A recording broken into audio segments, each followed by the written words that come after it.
Today, we're totally deconstructing the journey of one of the most legendary figures in global sports history.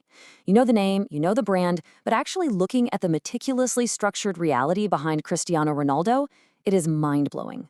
We're going to uncover the stats, the deep struggles, and the unparalleled discipline that literally forged this icon. But before we even look at the staggering statistics, we really need to understand the drive behind the man. It's so easy to look at a superstar and just assume their path was inevitable, right? But as you'll see, his journey was marked by severe obstacles that would have stopped almost anyone else dead in their tracks. Which brings us to part one, the boy from Madeira, the struggles before the fame.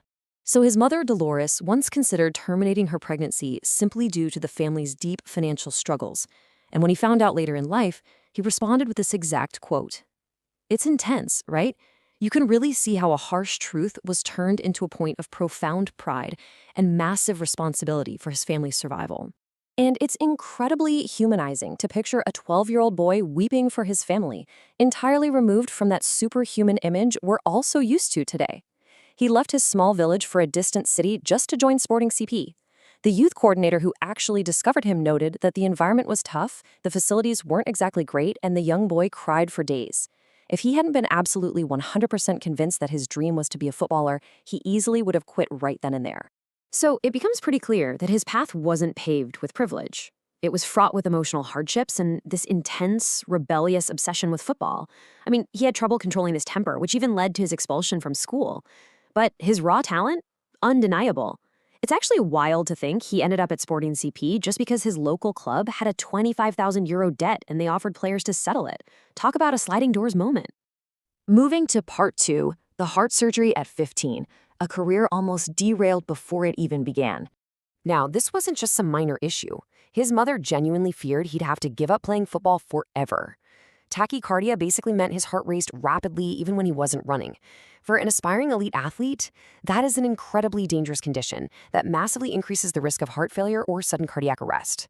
But just think about this timeline. It is an incredible story of resilience. They used a laser to cauterize the source of the problem in his heart in the morning. Seeing him discharged by the afternoon and then back on the pitch just days later, it's mind-blowing. It perfectly encapsulates his total refusal to let absolutely anything stand in his way. Okay, part three. Forged by relentless discipline, because talent is not enough.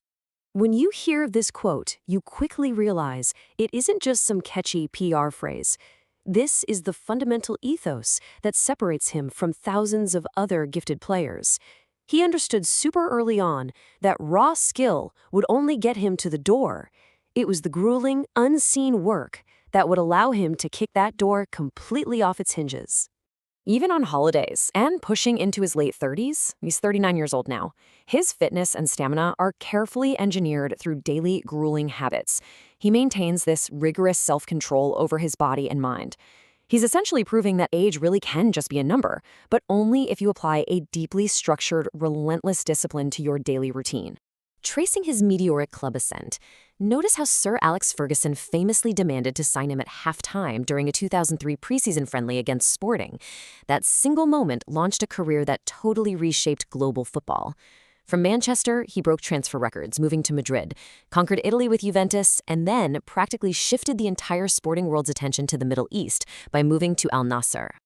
Which brings us to part four, a record-breaking machine. Let's look at the cold, hard stats. £99.2 million. That is the transfer fee Juventus paid in 2018 for a 33-year-old player.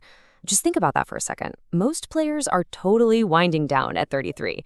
But this fee, it's a massive testament to his enduring value, his crazy physical preservation, and his absolute commercial power.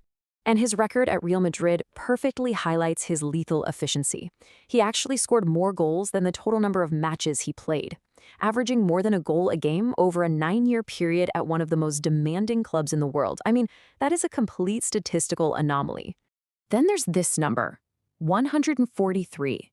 That makes him the highest overall men's international goal scorer in history across his 226 appearances for Portugal.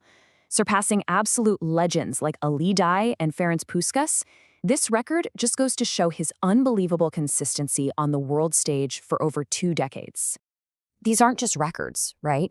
They are monumental milestones, achieved through a strict refusal to ever be satisfied with past successes. He's constantly hunting.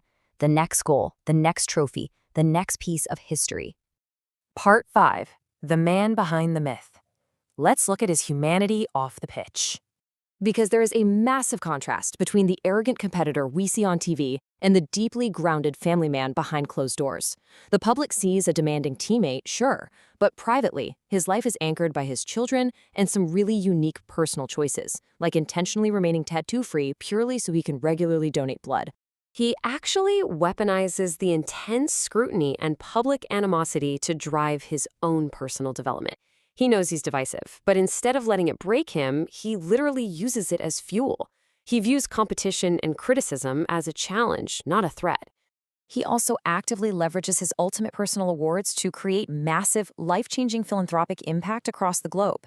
Selling off his Ballon d'Or and his Golden Boot to raise millions for children with critical illnesses and to build schools in war-torn areas, that shows a profound commitment to charity that honestly often goes way underreported. Now, his life also includes deep personal trauma and highly publicized legal controversies. He has spoken openly about his grief over his father, who died young from alcoholism and never got to see his son's massive success. He also faced serious allegations from 2009, which he has vehemently denied and which the district attorney ultimately declined to prosecute. Through all these extreme highs and very turbulent lows, he relies heavily on his family as his ultimate anchor. So what does this all mean for us? Well, you don't need to be a football superstar to learn from this explainer. You just need to realize that talent without hard work is nothing. Whether you're facing early disadvantages, physical setbacks, or critics who just want to see you fail, the structured discipline we've seen here can be applied to literally any pursuit. So I'll leave you with this. What is the one goal you are going to apply this machine-like discipline to today?